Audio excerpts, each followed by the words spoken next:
Magandang araw sa inyong mga mag-aaral. Ako si Ginoong Dante Auriada Verdera, ang Head Teacher 3 at Department Head ng Araling Panlipunan na inyong magiging guro sa Economics, Grade 9, Araling Panlipunan.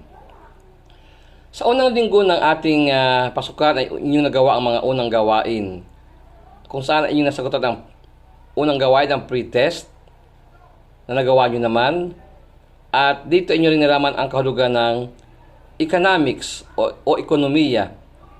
Ang economics ay isang agham panlipunan na nag-aaral kung paano tutugunan ng tao ang walang hanggang kagustuhan at pangailangan gamit ang mga limitadong pinagkukunang yaman.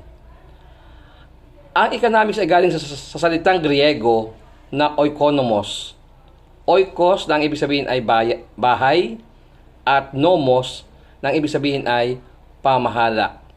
So sa pag ating pinagsama, pamahala ng sambahayan. Ang ekonomiya at sambahayan ay maraming pagkakahawig o pagkakatulad. Ang sambayanan, tulad ng lokal at pambansang ekonomiya, ay gumagamit ng mga desisyon. Nagpaplano kung paano hati-hatiin at nagpapasya kung paano hahati-hatiin ang mga limitadong resources sa maraming pangailangan at kagustuhan. Ang pagpaplano ng sambayanan ay maaaring nakatuon sa kung magkano ang ilalaan sa pagkain, tirahan, tubig, at iba pang mga pangangailangan na makapagdudulot ng kasiyahan sa bawat pamilya. Samantala, ang pamayanan tulad ng sambahayan ay gumagawa ng iba't ibang desisyon. Ang pamayanan ay dapat gumawa ng mga desisyon kung anong mga produkto at serbisyo ang dapat gawin, para kanino ang gagawin, at gaano kadami ang mga ito. Lumalabas na mga batayang katanungang nasambit dahil na sa suliranin ng kakapusan o kakulangan. Kakapusan dahil may limitasyon ang mga pinagkukunang yaman, samantalang ang mga pangailangan nating mga tao ay walang katapusan. Habang tumatagal, padami ng padami ang ating mga pangailangan.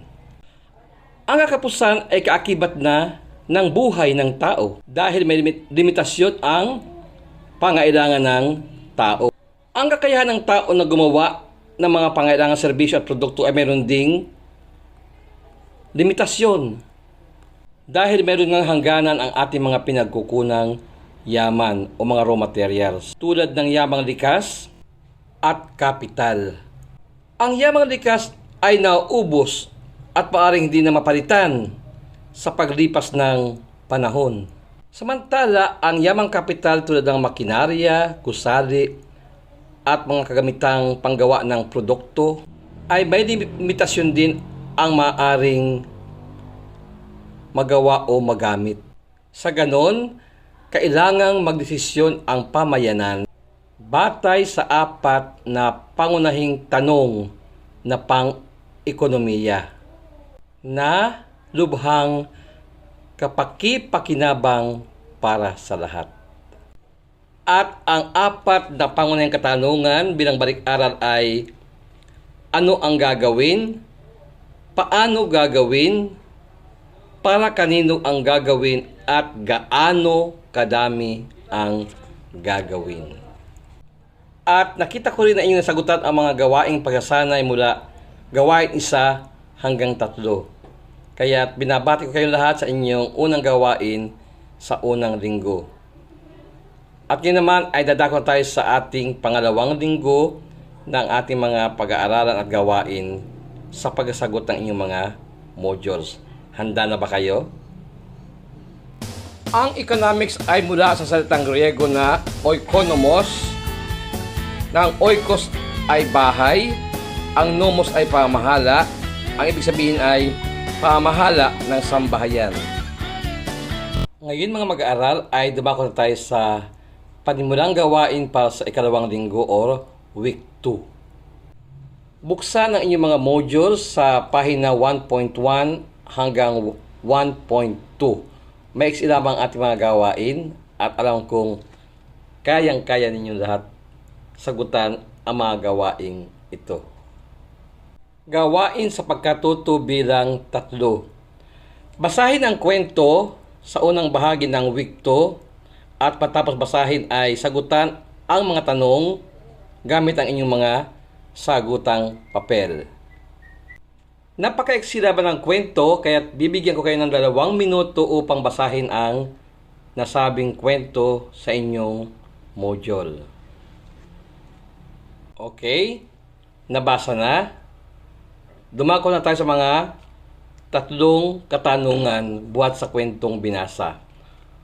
Unang tanong, maaari mo bang gamitin ang sumusunod mong gawain ng sabay-sabay? Pangalawa, ano ang iyong unang gagawin? Bakit? At pangatlong katanungan, ano ang batayan sa iyong pagpili sa kung anong gawain ang iyong uunahin? Okay, sagutan na. Matapos niyo masagutan ang gawain sa pagkatuto bilang 3, sunod na basahin at gawin ang gawain sa pagkatuto bilang 4 at 5. Basahin mabuti ang panuto, malinaw ang sinasabi diyan mula page 1.2 and 1.1 and 1.2. At matapos sagutan ay pwede nang ihanda ang inyong mga sagutang papel para ipasa at kukuliktahin ngayong darating na araw ng Biyernes.